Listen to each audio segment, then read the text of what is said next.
La legítima defensa es una causa de exclusión del delito contemplada en el Código Penal Federal en su artículo 15 en la fracción cuarta y consiste en repeler una agresión real, actual e inminente en protección de bienes jurídicos propios o ajenos, debiendo ser proporcional al daño que se pretende y existiendo racionalidad en el medio empleado y asimismo que no medie provocación suficiente por parte del sujeto agredido. Pero vamos a ver cuáles son los elementos de esta excluyente del delito.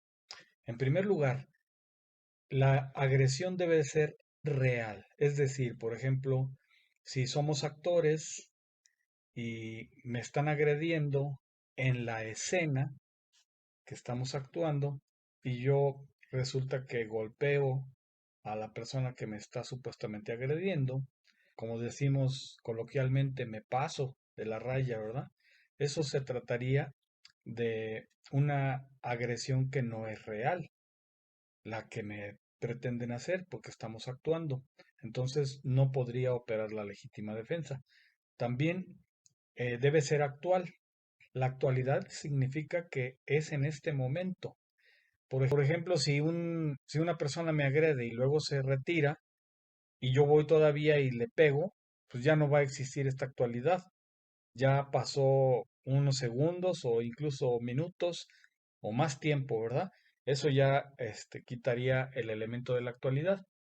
Y una agresión inminente significa que no me queda otra que defenderme.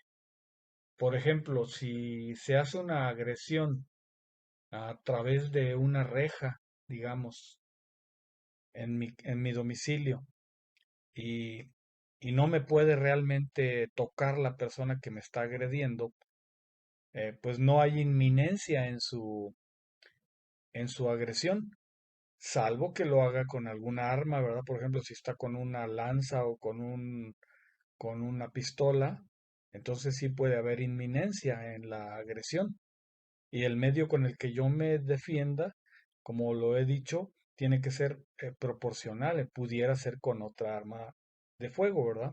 Por ejemplo, si yo soy un asaltante y violento a una persona para precisamente sustraerle sus pertenencias y ésta se defiende y tal vez me llega a golpear, pues entonces su agresión es con derecho, ¿verdad? Precisamente porque está ejerciendo una defensa. Y yo no puedo arguir también que yo lo agreda en legítima defensa. Ahora, en protección de bienes jurídicos propios o ajenos, es decir, yo me puedo defender a mí mismo o puedo estar defendiendo a un tercero, por ejemplo, a un familiar o a un amigo o incluso a una persona que yo no conozca, la puedo defender. Por ejemplo, un policía puede defender a una persona, a un ciudadano cualquiera. En el caso pues muy emblemático de una persona que tiene a un rehén y le está apuntando con una pistola en su cabeza, ¿no?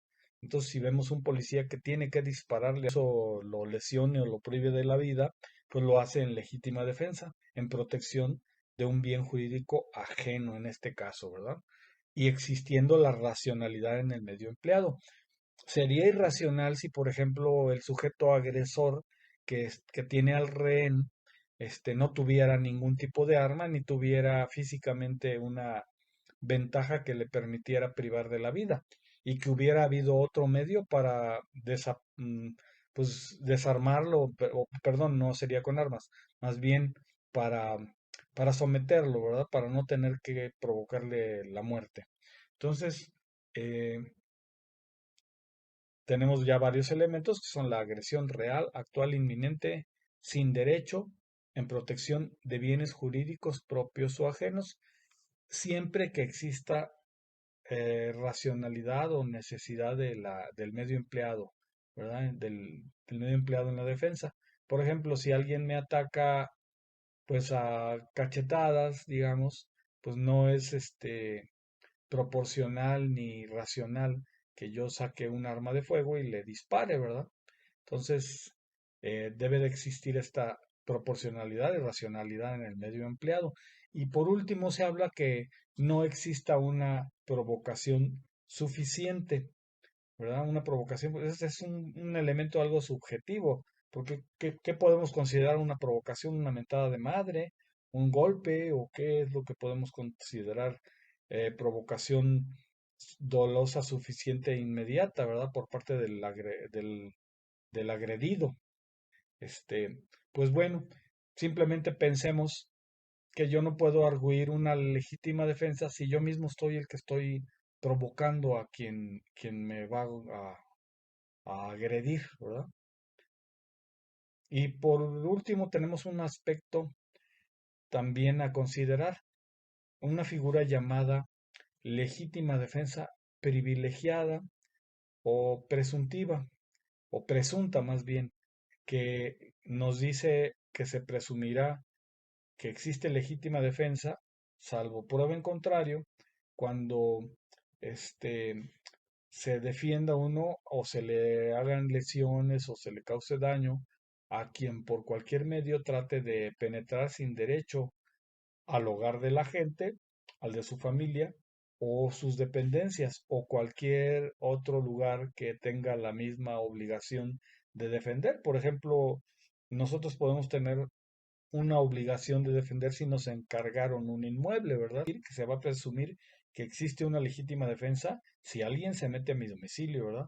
Nada más que yo recomendaría que también, pues también hablemos a la persona que, por ejemplo, quién anda ahí, identifíquese o disparo o alguna cosa así, para que, por ejemplo, si yo estoy armado, incluso no dispare a la primera, como decimos, sino que me cerciore de que quien está penetrando en el domicilio no sea un familiar mío, un amigo que a lo mejor viene, no sé, por ejemplo, viene ebrio o se le perdieron las llaves, o sea, un familiar que pretende que no se dé uno cuenta que se salió y luego se quiere meter.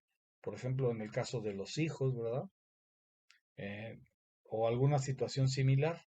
Entonces, yo recomendaría que si de todos modos no se identifica la persona, pero no estamos seguros de que revista una amenaza tan grande para nosotros, pudiéramos hacer incluso un disparo de advertencia. Si la persona se acerca más, pudiéramos incluso dispararle a una pierna o algo a alguna parte que no sea vital para no provocarle la muerte, ¿verdad? O sea, agotar las posibilidades, aunque también hay que tomar en cuenta otras situaciones. Hay ocasiones en que se han visto incluso capturado por video casos en los que un sujeto agrede a un policía con un cuchillo, por ejemplo, y el policía le dispara y el sujeto no se detiene y sigue persiguiendo al policía con un cuchillo o un machete o un hacha o algún arma que puede provocar la muerte del policía incluso. Y se da el caso de que le hacen varios disparos y la persona sigue agrediendo, ¿verdad? Al grado que incluso llega a lesionar al elemento de policía. Casos similares nos llevan a pensar hasta dónde podemos considerar que se trata de una legítima defensa. Y así hay muchos casos más. Por ejemplo, yo les puedo comentar que en mi experiencia, eh, al revisar el expediente de un interno, este comentaba que siendo campesino llegó a su casa y vio cómo un sujeto trataba de abusar de una de sus hijas y que él al ver esto, pues se fue sobre la persona que trataba de violentar a su hija y este sujeto sacó un cuchillo, pero el mismo señor refiere que él era más fuerte y que le tomó la muñeca al agresor y golpeó el brazo contra su pierna y el sujeto soltó el cuchillo, que él entonces golpeó al sujeto con su puño en la cara y lo logró derribar, que entonces tomó el cuchillo y con ese mismo cuchillo se fue contra el agresor y le propinó una lesión en el pecho, pero no contento con ello, le, le enterró el cuchillo 6 veces más. Es decir, le provocó 7 lesiones por arma blanca, este, que pues le provocaron la muerte, incluso con una, así como les narro este hecho, ya no existiría una legítima defensa, porque ahí hay un exceso en esa legítima defensa. Entonces tenemos que tener mucho cuidado de cómo ejecutamos una legítima defensa, que cumpla con los elementos que les he descrito y que no llegue a existir un exceso y que vaya a resultar uno pues perjudicado. Hubo otro caso también digno de mención, de una legítima defensa privilegiada que también hubo exceso y ya por ello no se configuró adecuadamente. Se trata de la intromisión de unos sujetos al domicilio de una persona mayor, una mujer, que curiosamente tenía un arma de fuego, una escopeta, y resulta que sale, no recuerdo si había hecho algún disparo de advertencia, pero que uno de los sujetos que se había introducido a su domicilio, bueno, todos huyeron al verla que traía una escopeta o al oír algún disparo, huyen, pero uno todavía va saliendo de la casa y va, precisamente a la mitad del muro, arriba del muro exterior. Tan es así que la señora le dispara en la espalda y este sujeto cae del otro lado, cae ya fuera del domicilio. Entonces, aquí vemos que ya no existía la necesidad de dispararle. Una persona que vaya de espaldas, pues tendremos que analizar el caso para ver si se da una legítima defensa. Ha habido otros casos donde sí se da una legítima defensa, incluso de un balazo en la espalda, que fue, por ejemplo, en una ocasión en que unos sujetos le causan la muerte a una persona con una arma de fuego y se dan a la fuga, curiosamente, pues sobre caballos.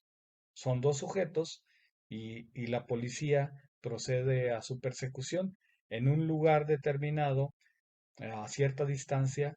Los sujetos van al galope sobre los caballos y la policía atrás de ellos, y resulta que los sujetos alcanzan a voltear y hacer disparos hacia los policías que los persiguen. Es por ello que los policías, también repeliendo esa agresión, pues causan la muerte de uno de los sujetos, en cuyo caso pues también se integra debidamente una legítima defensa. Por eso les digo, cada caso tendríamos que entrar al estudio para ver si se trata de efectivamente de una legítima defensa. Por eso es que se deben de recabar los medios de prueba en una investigación para determinar responsabilidades. Espero que les haya gustado este tipo de información y podemos continuar con otras figuras del derecho penal, y gracias por su atención. Hasta luego.